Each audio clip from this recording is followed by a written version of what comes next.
Light petal land एक ऐसी जगह थी जहां फूलों के अंदर छिपी रोशनी हवा में खुशबू बनकर बिखरती थी। नन्ही मुन्ही परियां सुनहरी और गुलाबी परों के साथ रोशनी के बागात में रहती थीं। उनमें एक नाजुक मगर ज़हीन परी भी थी, एलोरा। एलोरा को ना रक्स पसंद था ना फैशन। उसे तो सिर्फ पुराने खत पढ़ना, तहकीक करना और दुनिया के राज जानना अच्छा लगता था। उसके दो बेहतरीन दोस्त थे, सूर्या शोख और ड्रामेबाज, और नीला शरारती मगर दिल की अच्छी। दोनों अक्सर एलोरा का मजाक उड़ाती कि वो हमेशा किताबों में गुम रहती हैं। दूसरी तरफ एक जादुई सल्तनत क्रिस्टल मून लैंड की, जहां हर चीज़ चांद की रोशनी जैसे सफ़ेद और शफ़ाफ क्रिस्टल से बनी थी। यहाँ की परियां अपने शहजादे आर्यन की निगरानी में रहती थीं, मगर हर साल एक रात चांद कमज़ोर पड़ता और सल्तनत अंधेरे में डूब जाती। इसी रात साएखोर हमला करते, काली धुंध जैसे जानदार जो रोशनी को चाट लेते थे। एक दिन लाइट पेटल लैंड की मलका नौरीन बीमार पड़ जाती है। जैसे ही वो कमज़ोर होती है, पूरे मुल्क के लाइट फूल बुझने लगते हैं, अंधेरा फैलने लगता है और साएखोर ताकतवर हो जाते हैं। हकीम कहते हैं कि मलका को बचाने के लिए सिर्फ नूर चांद का बीज ही मदद कर सकता है, जो सिर्फ क्रिस्टल मून लैंड में मिलता है। इसी दौरान एलोरा लाइब्रेरी में पुरानी किताब पढ़ रही होती है कि अचानक शहजादा आर्यन नमूदार होता है।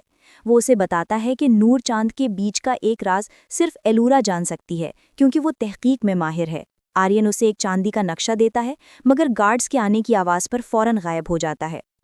एलोरा अपनी दोस्तों को ये सब बताती है तो वो हैरान होती हैं, मगर फौरन कहती हैं कि अगर मलिका बच जाए तो ये सबके लिए फ़ख्र की बात होगी। वो सामान बांधती हैं और चमकते लैम्प फूल साथ लेकर सफ़र पर रवाना हो जाती हैं। रास्ता बहुत मुश्किल था, कांटों से भरी झाड़ियाँ, शीशे जैसे बहते दरिया, पथरीली पहाड़ियाँ, ठंडी रातें और दूर से आती साएखोर की आवाज़ें। एक रात घने दरख्तों के नीचे साएखोर उन पर हमला करते हैं। नीला घबराकर चीखती है और एलोरा अपने लैम्प फूल पर हाथ रखकर एक कदीम रोशनी का मंत्र पढ़ती है। रोशनी फटकर निकलती है और साएखोर चीखते हुए गायब हो जाते हैं।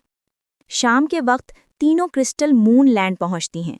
वहां की परियां शक भरी नज़रों से देखती हैं, मगर जल्द ही एक बूढ़ी परी आकर कहती है कि आज रात चांद की शहजादी एमारा उनसे मुलाकात करेगी।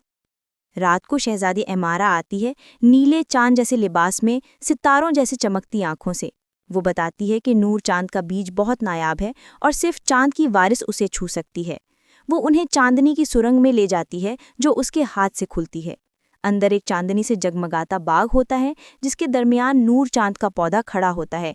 एमारा एक चमकता हुआ बीज तोड़कर एलोरा के हाथ पर रखती है और कहती है कि इस बीज से दोनों सल्तनतों में रोशनी और अमन कायम हो जाएगा। एलोरा और उसकी दोस्तें तेज़ रफ्तारी से वापस आती हैं। हकीम बीज कलश बनाते हैं और मलिका नौरीन को देते हैं। कुछ लम्हों बाद मलिका आंखें खोलती है और पूरे मुल्क के लाइट फूल फिर से रोशन हो जाते हैं। अंधेरा खत्म हो जाता है। मलिका ऐलान करती है कि एलोरा, सूर्या और नीला ने सल्तनत को बचाया है, इसलिए वो तीनों रोशनी की मुहाफिज कहलाती हैं। एलोरा को सल्तनत की सबसे बड़ी लाइब्रेरी की इंचार्ज बना दिया जाता है।